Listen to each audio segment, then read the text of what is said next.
In the news this week, pay up or get locked up. The WA Sheriff is out to get fine defaulters. Greens politicians answered questions regarding the Same-Sex Marriage Act. And uni students dance their way out of stress. This is the Evening News with Ivan Leung and Ali Harper. Good evening. The state government's Repo Man has a new weapon to catch hardcore fine defaulters and make them pay their infringements as soon as possible. Darren McErlain finds out what it is. The WA government has launched a new weapon targeting hardcore fine defaulters.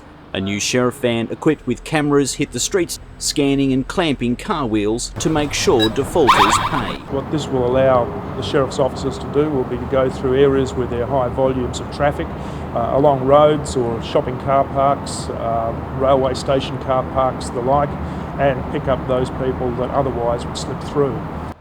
A new law was introduced last year, allowed wheel clamping, removal of licence plates, seizing properties and name and shame infringement defaulters on the Department of Attorney-General's website. The Sheriff Department is confident that their staff can handle tough situations. We're well trained in that area, so they know how to talk to the public and calm them down and come to some arrangements. Normally we try and negotiate payment, etc. before we take a vehicle away or anything like that. The amount of outstanding fines in WA is $306 million, excluding court fines and infringements. Darren McErlain, WAMN News. The discussion towards WA's same-sex marriage bill has gained momentum after Greens MLC Lynn McErlain co-hosted a forum with Murdoch University this week. In a feature interview, Ms McErlain explained how this bill can work alongside with the Federal Marriage Act. What we're doing is trying to remove any barriers for consideration of state laws for same-sex marriage. And the forum was in conjunction with the Murdoch Law School.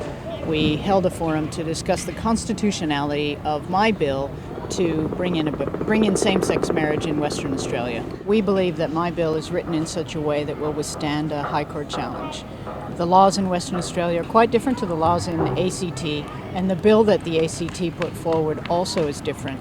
We've learned from those experiences, and the bill that I've got on the table should withstand that challenge. It may actually spark off reform across Australia. More than 1,000 public sector jobs will face voluntary redundancy as the Barnett government plans to control state debt after WA's GST and iron ore prices fell off the cliff.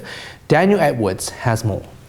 The state government has announced a combination of saving measures that will take place over the next 4 years. The saving measures are $2 billion in total and are designed to combat the major decline in iron ore prices as well as the ongoing fall of WA's GST share. The double hit of falling iron ore prices and falling GST revenues means that now we have to do some very harsh and fundamental changes to the state government budget. The measures include a 1% efficiency dividend on most general government agencies, cuts to non-essential procedure expenditure, targeted voluntary redundancy scheme in the public sector, and further efficiencies in the government's asset investment program. Our debt is $20.7 billion or thereabouts. That's a high level of debt, but one that we can manage. So we're making cautious, step-by-step measures to address our recurrent revenue problems. The opposition's energy spokesman Bill Johnson believes that Dr Nahan is not telling the truth. The government's announced today that it's going to have more payments from the energy companies back to the government and at the same time reducing the amount of subsidy. It just doesn't add up. The only way the government can work this is through smoke and mirrors. Meanwhile, Shadow Transport Minister Ken Travis says the cuts to non-essential road maintenance was simply pushing the problem to future generations. Daniel Edwards, WAMN News. The City of Cockburn has voted yes to reinstall the Eco Shark Barrier on Coogee Beach. The trial has received a tremendous amount of positive feedback and the council is asking the government to fund the $85,000 program until 2017. We're still in discussions with the state government. We met with them late on Wednesday afternoon and they have advised that there will be a decision on funding for nets and barriers before the end of this month. So we're pleased about that, and we're hopeful that the state government understands and appreciates the value of this is to the community of the eco shark barrier. Australian authorities have foiled a Southeast Asian drug ring here in WA.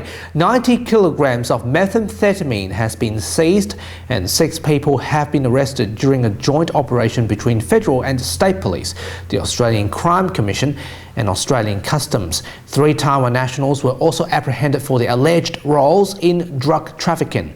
They faced court on Friday. In world news, the Spanish government said there will be full transparency on the information towards Ebola treatment. Speaking at the lower house in Spanish Parliament, President Mariano Rajoy acknowledged the concerns and urged the public to trust the state's health professionals. And a journalist from Hong Kong's independent news outlet, IBHK, has been assaulted during the Occupy protest. The station manager, Kelvin Yu, has condemned attacks and urged police to take action. I think that the government and the police should be more restrained in front of working journalists and cooperate with them in order to allow them to steer clear of danger. And finally tonight, we all have different ways to deal with stress, but a group of young people have chosen to dance their way out of it. A flash mob of 30 people invaded Murdoch University's Bush Court during the afternoon to set an example. The organiser hoped that this activity helps uni students to alleviate anxiety as exams edge closer. We thought that dancing or flash mob would be one of the best ways to stamp out stress before the exam time. And so we got heaps of students together, got them to learn a dance, and we hope that while dancing they'll just forget all about their stress and about the exams and assignments. I feel like dancing, Ivan. You got your dancing shoes on? Every day of my life. All right, it's time for me to get mine then. But before we hit the dance floor, just a reminder you can check the latest news on the website. Thanks for your company. We'll see you next week. Good night. Good night.